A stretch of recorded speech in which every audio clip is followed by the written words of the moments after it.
Bismillahirrahmanirrahim. Allahumma salli ala wa alihi wa sallam. Today our topic is Archimedes principle of rotation. आर्शिमिदस का जो असूल तैराकी है कि चीज़ें पानी में क्यों तैरती हैं, उसकी वजह क्या है।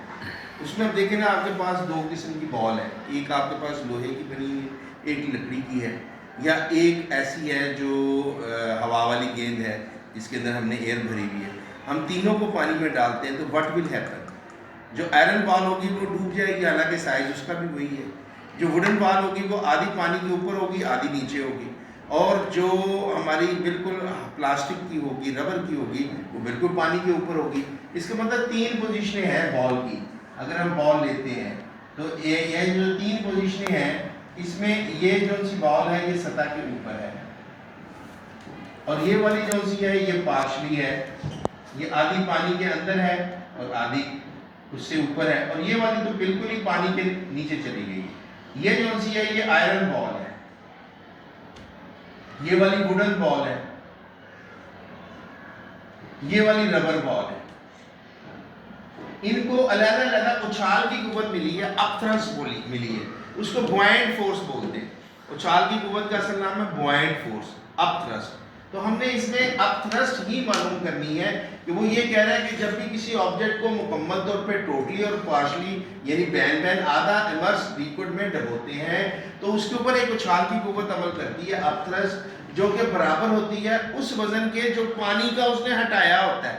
अब इतना बड़ा बैरी जहाज है, वो पानी पे तैर रहा है, लेकिन लोहे की बॉल नहीं तैर पा रही, क्योंकि पानी का जहाज जितना वॉल्यूम पानी का हटाता है साइड पर करता है, अगर उसका वेट कर लें तो उसका वेट ज़्यादा है उस जहाज़ के वेट से। अगर वो वेट कम हो तो जहाज़ डूब जाएगा। जैसे सबमरीन पानी के ऊपर भी आती है और नीचे भी जाती है।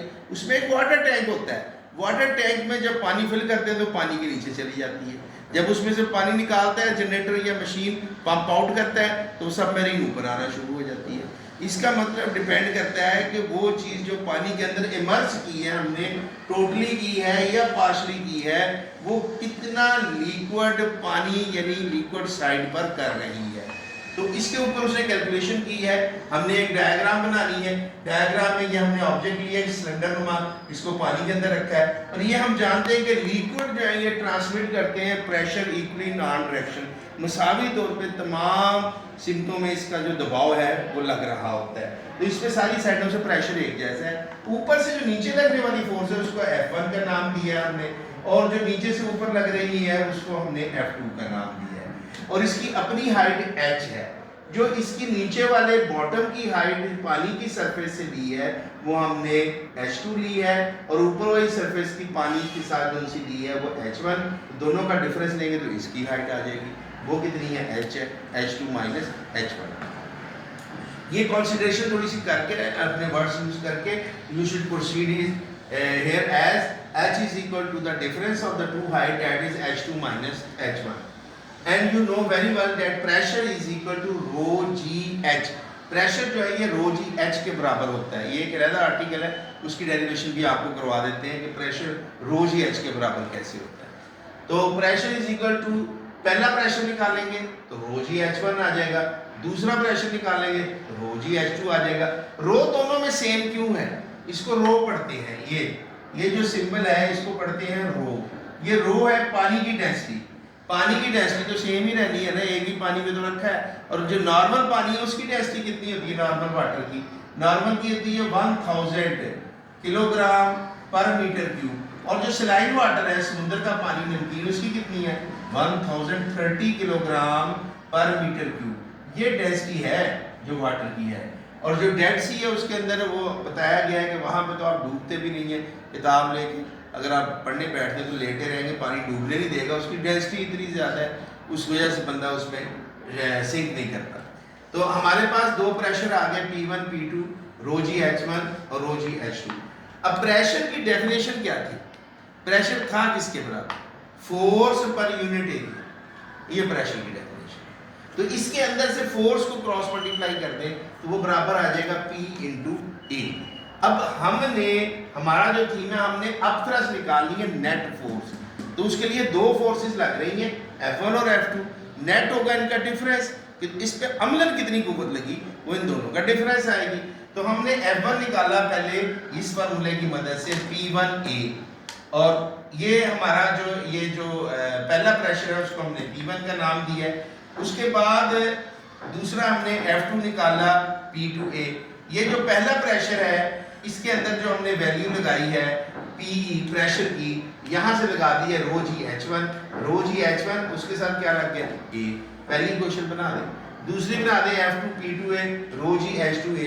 बाकी एरिया भी सेम है इसका, वो भी चेंज नहीं हो रहा। एरिया ऑफ क्रॉस सेक्शन होता है जो सामने से अर्धी तराशा होता है यहाँ से यहाँ तक, ये वाला इसका एरिया ऑफ क्रॉस सेक्शन होता है, वो सेम है। डेंसिटी पानी की सेम है, ग्रेविटेशनल पुल सेम लग रहा है, सिर्फ हाइट का डिफरेंस है। दूसरी फोर्स में ये एक फैक्टर चेंज होगा H2, पहली में H1 होगा। इस दोनों फोर्सेस से अब हम निकालेंगे नेट फोर्स, जो अम्लन इस पे फोर्स लगी, वो दोनों का डिफरेंस आएगी F2 माइनस F1। उनका रिजल्ट लिया रो जी H2A माइनस रो जी H1A। इसके अंदर से रो जी A हमने कॉमन ले लिया, अंदर क्या बच गया H2 माइनस H1। इसको डेल H कह लें या H कह लें, दोनों का जो फर्क है। तो हमारे पास जो नेट फोर्स आई वो आई हमारे पास रो जी A, इसको F नेट कह लेते हैं, जो नेट फोर्स निकली। अच्छा, इसके अंदर एक फार्मूला आपने मैथ में पढ़ा हुआ है कि वॉल्यूम होता है उसमें 3 लेंथें मल्टीप्लाई होती हैं। 3 लेंथें जो है जब उनको मल्टीप्लाई करते हैं तो वो वॉल्यूम आ जाता है, और यूनिट इसका मीटर क्यूब सेंटीमीटर क्यूब वगैरह होता है। तो 2 लेंथों को जब मल्टीप्लाई करें तो एरिया आता है। तो ये एरिया तो भाई निकला है ऐसे कि हमने एरिया जो है उसको जब हाइट से करना है तो हमारे इसका मतलब ये हुआ कि ये जो तीनों चीज़ें हैं मल्टीप्लाई होके, यानी एरिया और हाइट मल्टीप्लाई होके वॉल्यूम के इक्वल हुए, वो हमने यहाँ पर यूज करना है कि 2 लेंथों एरिया में आ गई, 1 लेंथ ये बच गई, तीनों मल्टीप्लाई हुई तो वॉल्यूम बन गया। तो ए एच की जगह हमने वी लगा दिया यहाँ पे।